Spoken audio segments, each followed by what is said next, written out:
बोलो। तुमने बेईमानी की हदें तोड़ दी, लोगों का खून चूसा, रिश्वतें खाई। तुम समाजवाद और देश के नाम पर एक कलंक को। समाजवाद? हमारे देश में समाजवाद कहाँ है? हमारे देश में तो अवसरवाद है, जात पातवाद है, कुर्सीवाद है।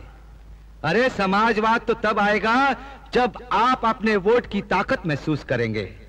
ये जो वोट है ना, ये कागज का टुकड़ा नहीं है कि डब्बे में डाला और चल दिए। ये वोट तुम्हारे परिवार, तुम्हारे देश, उसकी उन्नति की पर्ची है। ये तो दो धारी तलवार है जो दोनों तरफ से काटती है। ठीक जगह पड़े तो देश खुशहाल, और गलत जगह पड़े तो देश का सत्यानाश।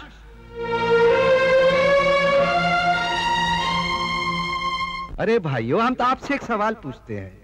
जब आप अपनी बहन या बिटिया की शादी तय करते हैं तो पहले अच्छा लड़का ढूंढते हैं, अच्छा खानदान देखते हैं, उसके गुण और अवगुण देखते हैं, तब जाकर कन्या की शादी करते हैं। वोट भी तो तुम्हारी बहन और बिटिया है ना, उसको किसी को भी उठाकर दे देते हो। अरे भाई, ये वोट तो भरोसेमंद और ईमानदार को देना चाहिए, मगर आप लोग क्या करते हैं? बेचते हैं अपना वोट, वोट का ब्लैक मार्केट करते हैं। जिसने ज्यादा पैसे दिए उसे दे दिया। वोट तो ऐसे बांटते हो जैसे वोट सड़क पर मिलता है। कभी किसी दोस्त को दे दिया, कभी अपनी जात वाले को दे दिया, और कभी बेच दिया। अरे हम तो कहते हैं जो वोट बेचता है वो भी बेईमान है, जो वोट खरीदता है वो भी बेईमान है। तो फिर किस मुंह से हमें बेईमान कहते हो? हाँ, अरे अगर बेईमान लोग सरकार बनाएंगे तो सरकार तो बेईमान बनेगी ही। तो फिर चिल्लाते काहे को कि डाउन डाउन मुर्दाबाद? जिस दिन तुम वोट खरीदने वाले को अपनी चौखट से धक्का मारकर बाहर निकाल दोगे, उस दिन ये सब कुछ ठीक हो जाएगा। अब देखो, हमारे इन उप मुख्यमंत्रियों को, इन बेईमानों को किसने भेजा? ये आप ही के लोगों के भेजे हुए हैं ना। अब ये बेईमानी नहीं करेंगे तो क्या करेंगे? आज से 5 साल बाद जब इनको इलेक्शन लड़ना पड़ेगा तो ये पैसा कहां से लाएंगे? अरे यहीं से तो लाएंगे ना। अरे बोलिए बोलिए। आप कहते हैं कि हमने रिश्वत ली है, बेईमानी की है। अरे हम कहते हैं हाँ हमने रिश्वत खाई है।